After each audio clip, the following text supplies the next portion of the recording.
Salam olahraga jaya. Kita bertemu kembali di dalam materi Menganalisis keterampilan gerak aktivitas jalan, lari, lompat, dan lempar. Kita masuk pada bab 3, jalan, lari, lompat, dan lempar. Nah, kita bisa melihat dari struktur ini ya, analisis keterampilan gerak aktivitas jalan, lari, lompat, dan lempar. Ada beberapa poin kita bahas pada subtema kita, yaitu tentang jalan cepat dahulu ya. Peta konsep, pengertian, teknik jalan cepat, manfaat, analisis keterampilan gerak jalan, lari, lompat, lempar, kesimpulan, penilaian, dan penutup. Nah, analisis keterampilan gerak jalan. Pengertian jalan cepat adalah gerak maju dengan melangkah tanpa adanya hubungan terputus dengan tanah. Nah, jalan cepat setiap kali melangkah kaki ke depan harus menyentuh tanah sebelum kaki belakang meninggalkan tanah, atau dalam periode satu langkah di mana satu kaki harus berada di tanah, maka kaki itu harus diluruskan atau tidak bengkok pada lutut dan kaki menumpu dalam posisi tegak lurus atau vertikal ya. Jadi bedanya jalan cepat dengan lari itu seperti kalau lari itu tidak menyambung, tidak kontinu menyentuh tanah, karena dalam posisi kaki itu cepat, maka sehingga meninggalkan kaki kiri atau kanan secara bergantian. Nah, berbeda dengan jalan cepat. Oh, ini dia perbedaan jalan dan lari. Nah, jalan, sewaktu kita melakukan jalan, badan kita tidak ada saat melayang di udara. Nah, perbedaan lari, sewaktu kita melakukan lari, badan kita ada saat melayang ya. Kemudian analisis keterampilan gerak olahraga jalan cepat yang dapat diperhatikan pada gambar 3.2, rangkaian gerakan langkah cepat ya. Jadi kalau kita perhatikan ada beberapa posisi ya. Dalam posisi ini kita melihat double support, single support, double support, single support, double support. Nah, gitu ya. Jadi ada rangkaian gitu ya, semacam bentuk fase-fase yang itu kaki harus harus datar untuk kontinu. Itu bedanya jalan cepat dengan lari. Nah, ini tidak terputus ya, tidak terputus. Nah, kemudian ini dia melakukan teknik analisis teknik jalan cepat. Berikut tahapan keterampilan teknik yang dilakukan pada jalan cepat. Nah, pertama, melakukan teknik jalan cepat, fase tumpuan dua kaki, fase tarikan, relaksasi, dan fase dorongan. Nah, ini merupakan teknik jalan cepatnya. Nah, aktivitas pembelajaran gerakan jalan cepat dapat kita lakukan belajar natural atau alami, lomba jalan cepat, berjalan di atas garis, latihan-latihan mobilitas khusus, kemudian jalan cepat yang divariasikan, jalan cepat jarak jauh. Nah, nanti kita bisa lihat pada gambar yang di belakang. Nah, ini adalah contoh ya, step atau tahapan jalan cepat. Nah, kita bisa lihat ini gambar 3.3 atau disebut dengan fase tumpuan dua kaki jalan cepat. Nah, kemudian kita lanjut pada fase tarikan. Ini dia topang depan nih, gambar 3.4. Kemudian kita lanjut fase berikutnya, yaitu fase relaksasi. Gambar 3.5 ini adalah fase relaksasi jalan cepat. Kemudian fase dorongan. Nah, fase dorongan kita bisa lihat pada gambar 3.6,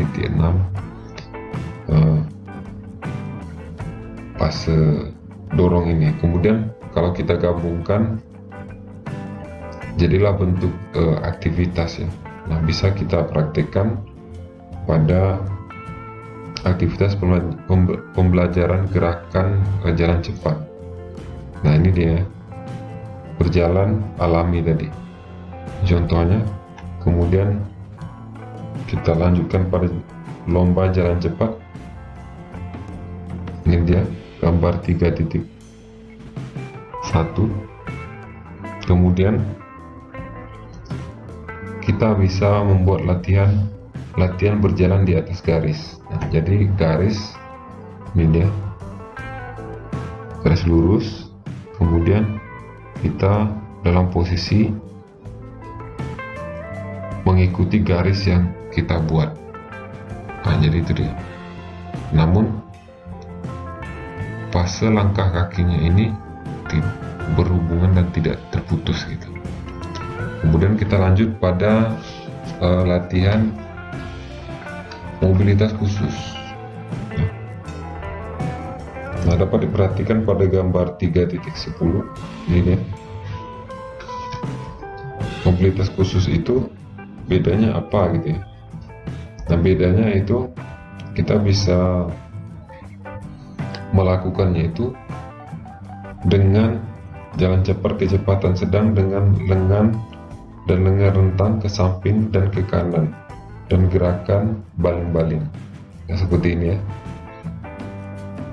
bentuknya, gerakan baling-baling ini dimaksud. Kemudian kombinasikan latihan di atas termasuk menyilang garis. Nah, itu dia.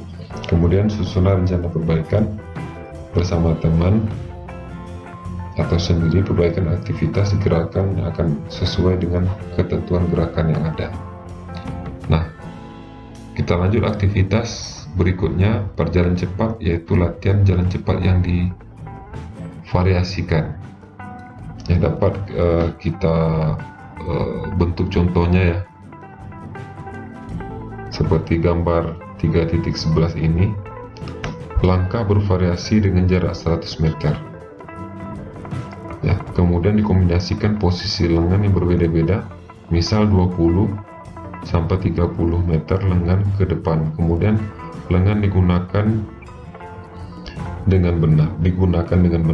Kemudian susunlah rencana perbaikan dari aktivitas yang baru saja dilakukan, baik sendiri bersama teman untuk perbaikan aktivitas. Tujuannya yaitu mengadaptasi, membiasakan teknik dengan tingkat kecepatan yang berbeda-beda. Nah, seperti itu ya. Ini adalah gerakannya 100 meter. Lari percepatan terus menerus ya. Nah, kemudian kita lanjut yaitu latihan jalan cepat jarak jauh. Nah, ini biasa kita lakukan seperti lari jarak menengah, lari sprint ya, di lapangan. Bisa kita lakukan seperti di lapangan bola. Sinilah anggaplah lapangan bola. Kemudian kita lari posisi lapangan di sini ya, dengan latihan jalan cepat jarak jauh. Biasanya di sini digunakan lari estafet dan lain sebagainya. Ini dapat diperhatikan pada gambar titik 12. Oke, baik, kita masuk kesimpulan. Karena jalan cepat ini sangat mudah sekali ya, tinggal kita praktekkan. Yang penting tekniknya tepat. Pengertian jalan cepat adalah gerakan maju dengan melangkah tanpa adanya hubungan terputus dengan tanah. Setiap kali melangkah, kaki depan harus menyentuh tanah sebelum kaki belakang meninggalkan tanah. Atau dalam periode satu langkah di mana satu kaki harus berada di tanah, maka kaki itu harus diluruskan atau tidak bengkok pada lutut, dan kaki menumpu dalam posisi tegak lurus atau vertikal. Bedanya kalau jalan yaitu sewaktu kita melakukan jalan, badan kita tidak ada saat melayang di udara, sedangkan saat lari badan kita ada saat melayang di udara. Nah, pada bab 3 ini kita akan masuk pada analisis keterampilan gerak lari jarak pendek. Nah, lari jarak pendek adalah berlari dengan kecepatan penuh sepanjang jarak yang harus ditempuh atau sampai jarak yang telah ditentukan. Nah, biasanya lari jarak pendek itu berbatas ukurannya yang sangat pendek sekali, yaitu 100 meter, 200 meter, 400 meter. Secara teknis itu sama, memang yang membedakan hanyalah pada penghematan penggunaan tenaga. Karena perbedaan jarak yang harus ditempuh, makin jauh jarak yang ditempuh, makin banyak tenaga yang dibutuhkan. Seperti itu. Kemudian teknik lari atau jarak pendek atau sprint. Nah, pada fase lari jarak pendek itu ada beberapa posisi. Ya, yang pertama posisi bersedia, siap, kemudian akselerasi, ya, percepatan. Nah, kemudian pada posisi ini kita bisa lihat ya, analisis gerak start jongkok ya. Gerak start jongkok seperti ini disebut dengan start dalam posisi membungkuk jongkok. Nah, ini dia. Kemudian baru berlari. Dapat diperhatikan pada gambar titik 13 ya, fase lari jarak pendek. Nah, kita masuk pada fase yang pertama, yaitu pada posisi bersedia. Nah, pada posisi bersedia, pada gambar 3.11 penempatan kaki pada start block ya. Tujuannya yaitu mengambil sikap start posisi awal yang layak. Nah, sifat dari teknisnya yaitu ini ya. Blok di depan ditempatkan 1,5 panjang kaki di belakang garis start. Kemudian blok belakang dipasang 1,5 panjang kaki di belakang blok depan. Ya, ini dia. Kemudian blok depan biasanya dipasang lebih datar. Nah, blok belakang biasanya dipasang lebih curam. Ya. Kemudian apa tujuan posisi bersedia ini? Tujuannya ialah untuk mengambil sikap start posisi awal yang layak. Nah, jadi bentuklah posisi yang layak ya. Posisi yang layak atau disebut posisi nyaman, itu lebih tepat. Nah, sifat-sifat teknisnya yaitu kedua kaki dalam keadaan menyentuh tanah. Ini dia, dalam menyentuh tanah. Kemudian lutut kaki belakang terletak di tanah. Ini kaki di belakang, boleh di mana saja, mau kanan ataupun kiri, di mana nyamannya. Kemudian kedua tangan diletakkan di tanah terpisah selebar bahu, lebih sedikit ya. Jari-jari tangan menyirip ke samping di lekungan. Kepala dalam keadaan datar dengan punggung, sedang mata menatap lurus ke bawah. Ini ya, mata menatap lurus ke bawah. Next, pada posisi siap. Nah, tujuannya ya ialah untuk bergerak masuk ke posisi start yang optimal dan dipertahankan. Nah, pada posisi siap kita bersiap-siap untuk memasuki pada posisi dorongan ya, atau tolakan, atau ke bahasa lain take off gitu, atau dimulainya lari dengan kecepatan penuh. Nah, kemudian sifat-sifat teknisnya yaitu lutut ditekan ke belakang. Nah, ini bedanya tadi. Tadi kalau tadi di bawah, ini agak ditekan ke belakang untuk dalam posisi mengumpulkan tenaga. Bahasa lainnya mengumpulkan tenaga kalau kita itu. Kemudian lutut kaki depan ada dalam posisi membentuk sudut siku-siku. Posisi siku-siku. Ini. Nah, kemudian lutut kaki belakang membentuk 120 sampai 140 derajat. Nah, ini deh. Kemudian pinggang sedikit diangkat daripada bahu, tubuh sedikit condong ke depan. Nah, dapat diperhatikan pada gambar titik 16, posisi aba-aba tersebut dengan siap. Nah, kita lanjut pada posisi atau fase dorongan atau drive saat aba-aba ya atau bunyi pistol. Nah, itu adalah pertanda bahwa dimulainya lari dengan kecepatan penuh. Tujuannya untuk meninggalkan start block dan untuk mempersiapkan pembuatan langkah lari pertama. Ya, saya kira ini sudah cukup jelas. Kemudian fase lari kecepatan atau akselerasi. Nah, tujuannya untuk menambah kecepatan dan membuat gerakan transisi yang efisien ke gerakan lari. Ya, jadi dalam posisi percepatan ini kita melihat kecepatan penuhnya. Nah, jadi bedanya jalan cepat kemarin yang kita bahas, ini meninggalkan tanah, dan kemarin tidak meninggalkan tanah. Nah, ini fase posisi dorongannya ini berbeda gitu ya, dengan jalan cepat dan lari. Analisis, maaf sedikit batuk ya. Kita masuk pada analisis gerak lari. Tiap langkah terdiri dari fase topang yang dapat dirinci menjadi satu fase topang depan dan satu fase dorong, dan suatu fase layak yang dirinci menjadi fase ayun depan dan satu fase pemulihan. Dalam fase topang, badan pelari adalah diperlambat topang depan, kemudian dipercepat fase dorong atau drive.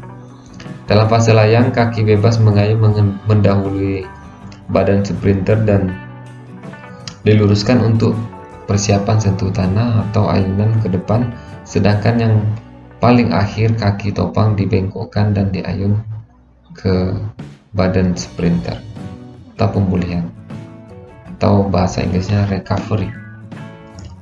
Nah, fase topang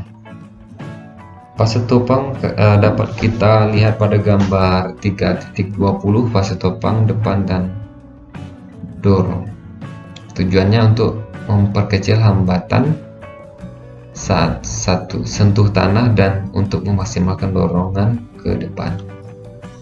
Nah, fase layang ya, dapat kita perhatikan pada gambar 21 dengan tujuan memaksimalkan dorongan ke depan dan untuk mempersiapkan suatu penempatan kaki yang efektif saat sentuh tanah.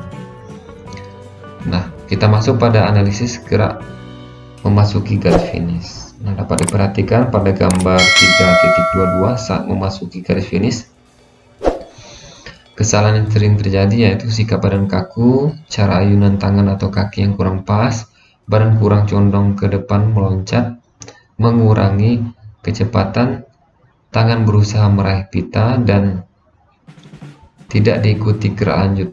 Ya, jadi artinya kita biasa saja saat berlari, tapi penuh konsentrasi. Bayangkan dan lakukanlah keterampilan sesuai dengan tujuan gerak lari jarak pendek tersebut. Usahakan untuk menghindari kesalahan yang sering terjadi. Pertama, analisis keterampilan gerak lompat jauh. Melompat adalah gerakan-gerakan yang sering kita lakukan setiap hari, baik itu lompat jauh maupun lompat tinggi, untuk jarak yang sempit atau rendah maupun melompat untuk jarak yang lebar atau tinggi. Dan bermanfaat, kita perlu mempelajari dengan baik dan benar. Tujuan lompat jauh adalah melompat sejauh-jauhnya. Pelompat harus dapat mempertahankan sikap melayang selama mungkin di udara hingga ke pendaratan. Lompat jauh biasanya membutuhkan fasilitas seperti bak lompat jauh berisi pasir, lintasan lari, papan tolakan, dan tempat pendaratan. Nah, berbicara soal analisis keterampilan gerak lompat jauh ini, tentu kita tahu pada nomor atletik ya, lompat jauh ini sangat efektif, efisien, yang itu diawali oleh para atlet atau siswa khususnya. Itu memang latihannya pada mau lompat. Pada lompat ini lompat jauh gitu. Bahkan di SD juga sudah ada pelajaran lompat jauh, maaf. Nah, kita kalau berbicara soal atletik, tentu kita tahu kalau dalam buku Thomson 2009 itu menjelaskan bahwa yang namanya atletik itu adalah mother of sport. Mother of sport adalah ibu dari olahraga seluruhnya. Nah, ini sangat penting sekali dipahami oleh seluruh kalangan ya, bahwa atletik ini apabila kita sudah mendapat dan memahami keilmuan dari atletik, maka dapat dipastikan olahraga-olaraga lain bisa kita pelajari dengan baik. Nah, kita masuk pada analisis keterampilan gerak lompat jauh. 1. Melakukan teknik lompat jauh. Gerakan lompat jauh secara umum terbagi menjadi tahapan awal, tahapan tolakan, sikap melayang, dan pendaratan. Nah, pada tahapan awal tentu ada ancang-ancang, nanti kita jelaskan. Kemudian tahapan tolakan atau disebut dengan take off, kemudian tahap melayang atau flag ya, kemudian landing atau pendaratan. Nah, kita lanjut pada tahap sikap melayang. Nah, pada posisi flag ini melayang ya, lompat jauh memiliki 3 gaya, yaitu gaya menggantung atau hangstyle, gaya jongkok atau scoot, dan berjalan di udara atau walking in the air. Nah, ada 3 gaya dan itu boleh dilakukan sama sesiapapun yang dianggap dari 3 gaya ini mudah dia untuk bergerak. Nah, diberikan kebebasan untuk melakukan, silakan mau menggunakan mau gaya menggantung, gaya jongkok, dan gaya berjalan di udara, sesuai dengan kemampuan Anda untuk melakukan pada teknik lompat jauh. Nah, ini dia tahapan awal. Berdiri pada jarak 30 hingga 40 meter dari papan tolakan atau bak pasir. Berlari cepat mulai dari awal hingga pada saat langkah-langkah akhir. Gerakan langkah diperpanjang tanpa mengurangi kecepatan lari untuk persiapan melakukan tolakan. Nah, jadi awalan ini atau lari ancang-ancang ini merupakan akar. Jadi ketika awalannya itu bagus, ketika dia melakukan bagus, atau kita memberikan dorongan yang sangat baik ketika take off nanti, maka juga akan mempengaruhi dari jauh lompatan kita pada saat kita flag. Nah, disitulah untuk mengukur sejauh mana lompatan kita. Nah, dapat dilihat pada gambar 3.41 lari pada awalan. Nah, kalau siswa itu juga boleh apakah 10 meter, 15 meter, itu tergantung ya. Memang standarnya itu 30 sampai 40 meter. Nah, kesalahan yang sering terjadi ketika dari awalan lompat jauh adalah sikap badan kaku, langkah kaki yang kurang pas, tergesa-gesa, lari tidak dengan kecepatan maksimal, lari belok-belok atau tidak lurus ya, mengubah kecepatan lari, menjelang balok tumpuan kecepatan dikurangi, kaki badan kurang rileks dan seimbang dan tidak diikuti gerak lanjut. D. Tahapan tolakan atau take off. Tolakan harus dilakukan tepat pada papan tolakan dengan menggunakan satu kaki yang terkuat. Tumpuan tolakan menggunakan ujung telapak kaki dengan menghentak tanah, lutut sedikit dibengkokkan dengan pinggang sedikit ke depan serta kaki mengayun ke depan. Tolakan harus kuat dan cepat saat titik pusat gravitasi melewati kaki. Kedua lengan diayunkan ke depan untuk menjaga keseimbangan. Pandangan mengarah pada tempat pendaratan dalam tolakan. Nah, kesalahan yang sering terjadi ketika melakukan tolakan lompat jauh adalah sikap badan kaku, langkah kaki ya. Kenapa langkah kaki? Ini biasanya di take off ini atau tahapan tolakan. Apabila kita sudah lewat dari papan tolakan, itu didiskualifikasi.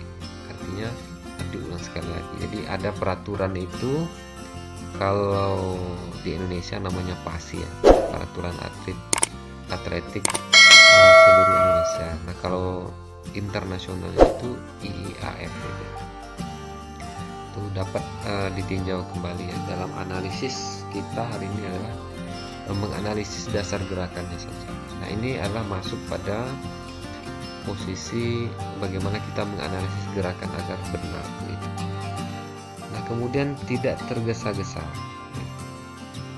menumpu melebihi balok tumpu, menumpu dengan dua kaki, menumpu tidak dengan kaki yang terkuat, kaki badan kurang rileks dan seimbang, dan tidak diikuti gerak lanjut. Nah, dapat diperhatikan pada gambar 3.42 tolakan lompat jauh. Tahapan sikap saat melayang di udara atau flag. Sikap saat melayang di udara dapat dilakukan dengan menggunakan gaya atau cara sebagai berikut. Nah, ini dia. Nah, pada posisi ini kita menganalisis gaya jongkok ya. Nah, gaya jongkok, kesalahan yang sering terjadi ketika melakukan lompat jauh gaya jongkok adalah sikap badan kaku. Langkah kaki atau footwork kurang pas, tergesa-gesa, melayang terlalu tinggi, gayanya tidak jelas, kaki atau badan kurang rileks dan seimbang dan tidak diikuti dengan lanjut. Nah, gaya jongkok itu di mana posisinya? Nah, dapat diperhatikan startnya itu dari sini. Nah, kita seakan-akan ada yang mengambil dari kalau kaki kanannya maju berarti kaki kirinya, kalau kaki kanannya maju, kemudian tangan kanannya yang seakan-akan mengambil ya, seakan-akan mengambil barang di depan. Nah, membentuk jongkoknya ini dia. Nah, jadi dari sini ya,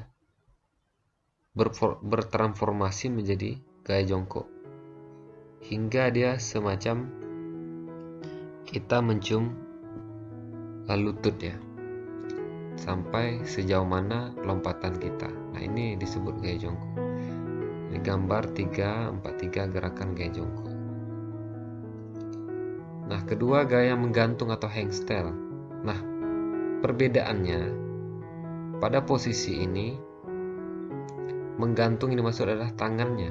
Nah, jadi dia pada saat kita mau melakukan gaya menggantung, kita take off, melayang, kemudian membentuk dari tangannya begini.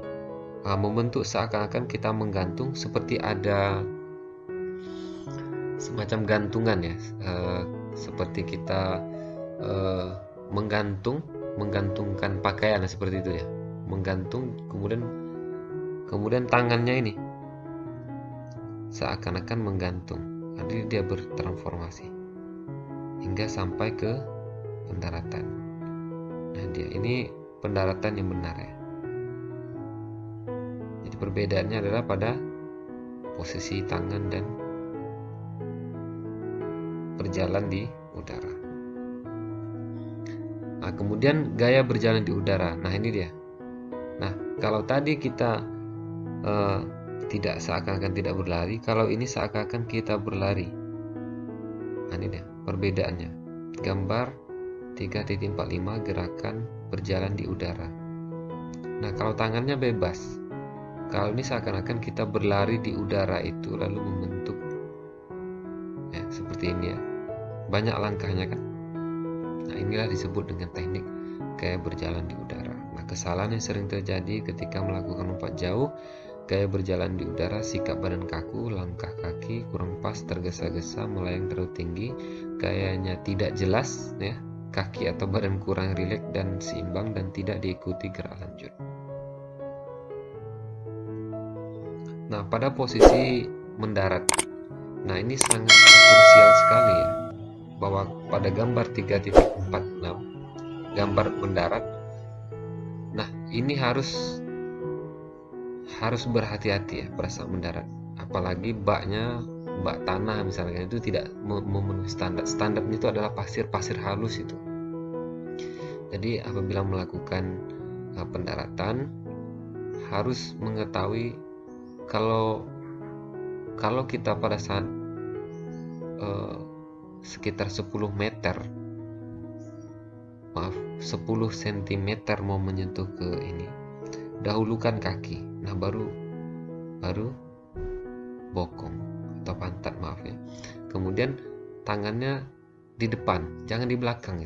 Itu bahaya sekali kalau apabila tangan ke belakang kemudian kita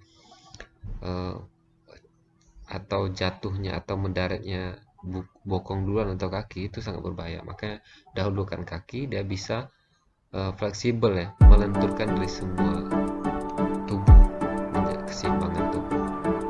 Makanya pada posisi ini sangat krusial sekali, harap berhati-hati pada saat pendaratan. Nah, kesalahan sering terjadi, sikap badan kaku, langkah kaki kurang pas, tergesa-gesa, melayang terlalu tinggi, gayanya tidak jelas, kaki badan kurang rileks dan seimbang dan tidak diikuti gerak lanjutan.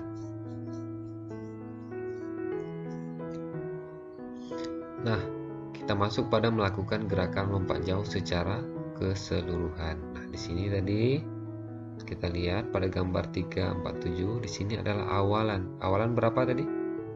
Sekitar 40 sampai 40 meter. Nah, kemudian ini adalah take off. Nah, anggaplah di sini yang garis putih adalah adalah papan tolakannya ya. Nah, di sini kita take off, kemudian flag atau melayang. Ini kalau dilihat gaya apa nih? Ini adalah gaya jongkok ya, benar, gaya jongkok kemudian mendarat. Nah, jadi ada berapa tahap? Pertama awalan atau ancang-ancang, kemudian take off, kemudian flag atau melayang, kemudian mendarat. 1, 2, 3, 4. Nah, jadi jumlah rangkaian keseluruhannya adalah 4. Nah, kesalahan yang sering terjadi, coba ditulis di kolom komentar di bawah ya. Nah, kesimpulan, lompat jauh bertujuan untuk melompat sejauh-jauhnya. Pelompat harus dapat mempertahankan sikap melayang selama mungkin di udara hingga ke pendaratan. Gerakan lompat jauh secara umum terbagi menjadi tahap awal, tahap tolakan, sikap melayang, dan pendaratan. Nah, pada tahap sikap melayang, lompat jauh memiliki 3 sikap gaya, yaitu gaya menggantung atau hangtail, gaya jongkok atau scoot, dan berjalan di udara atau walking in the air. Demikianlah pembelajaran kita hari ini. Kita harap pembelajaran hari ini dapat dipahami dan berguna buat anak-anak sekalian. Kita akan berjumpa pada pertemuan berikutnya. Akhir kata, saya ucapkan terima kasih. Salam olahraga jaya.